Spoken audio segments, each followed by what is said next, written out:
Hello, the day has arrived. July 7th, very, very important day. Bigger than Independence Day or whatever the feck, 4th of July, whatever the feck Americans were celebrating. No, 7th of July is the big day for people of culture like us. Plus-sized elf anime first episode dropped. Also, hi by the way, it's Sniff. I'm back for this. So, yeah, hi!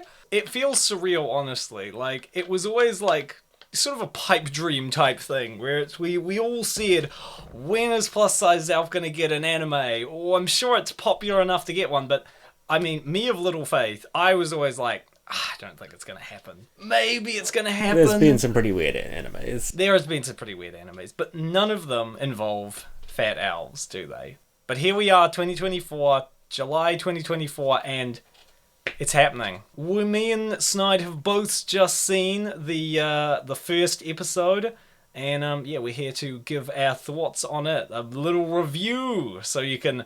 I mean, we should all probably watch and support it just out of principle. But if you want to, seriously know, is this really worth my time?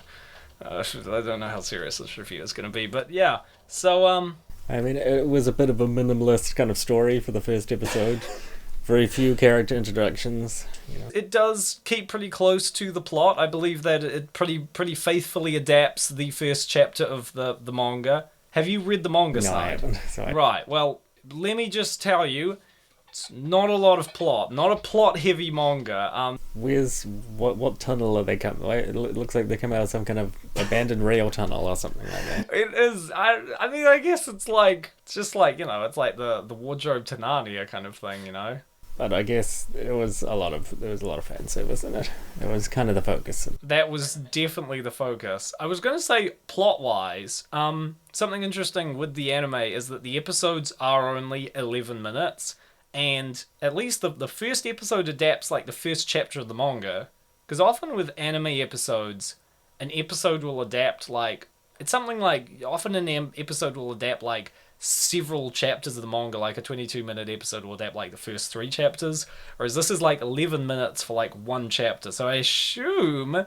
it's going to be a trend where each episode is going to be one chapter of the manga. I don't know if they're going to adapt every chapter or not, but that's at least how this first one goes, which like a whole episode to each chapter is I can appreciate that.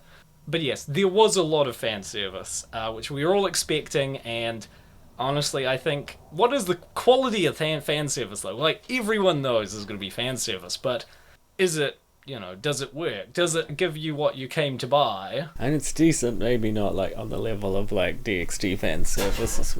You're the expert, I haven't seen DxD. One of the fears I think I and a lot of people had was, it's an anime, it's made in Japan. Not everyone in the anime industry appreciates thickness. Will they tone it down? No, they don't. Like all the art we've seen, Alfuda's thickness is crazy. That tum, there's a lot of thickness going on. They don't hold back on the belly. It's friggin' beautiful. It's probably the only anime like that. Honestly, there is, no other anime where there's, a woman who's drawn that pretty, but is also that size. That is an actual first in the anime industry. One thing that people are looking at it is wondering, how good the animation is going to be. I've come in with realistic expectations. I'm expecting something, low-budget fan service anime. It did definitely kind of have that look to the animation. Yeah, there's a lot of still frames, camera pans. But here's the thing I think is actually very strong with it. There's a lot of bits where there's not a lot of animation. There's clearly when no fan service is happening, but they use the animation budget where they need to. They know where they need to put the animation into. They know where to put the animation budget into. And they do a pretty good job where it counts.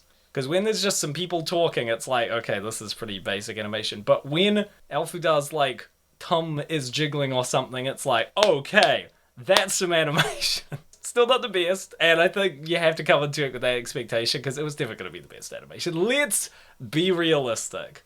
But when it counts, this show's animation delivers pretty well, I would say. On the food and the chips, those look pretty good. Let's do the food does look pretty good, and that is also important because you need to sell the motivation of the main character, which is to consume fries, and I think you really feel that. Speaking of the main character, I really like the performance by Alfuda's voice actress. I think she captures all the different sort of sides of Alfuda. I think her voice acting is Alfuda's voice actress really does a good job. I think until they introduced the characters in later episodes, it did feel pretty minimalistic in terms of like the setting currently. It will expand a bit later on. I did like, though, the foreshadowing of the other characters, which is actually, added into the anime, not in the manga. Like, in the manga, it's, they only get it added where they get added in. But in here, you get some foreshadowing of scenes where you see some of the other characters that will appear later on, and even spoilers, minor spoilers, I guess. You even get a bit where you see the dog, and she doesn't appear for, like, quite a few chapters later. So that's cool. So, a little foreshadowing world building there, or whatever you want to call it, I guess.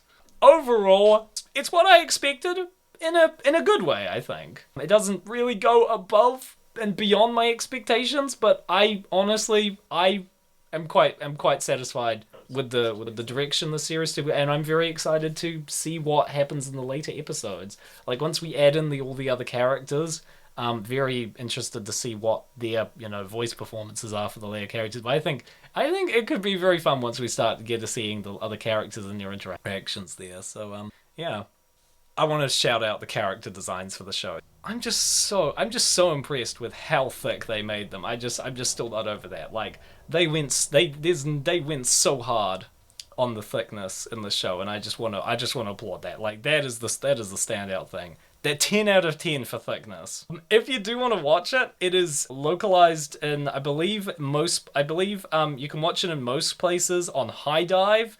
Shout out to High Dive. It's also the uncensored version on there, so, don't watch it with, your children. I hope you wouldn't be doing that anyway. We will be back with episode 2 review. Hope you enjoyed. Hope we didn't waffle too much, and I will leave you with Snide for the foreseeable future now. Take care, everyone. Bye.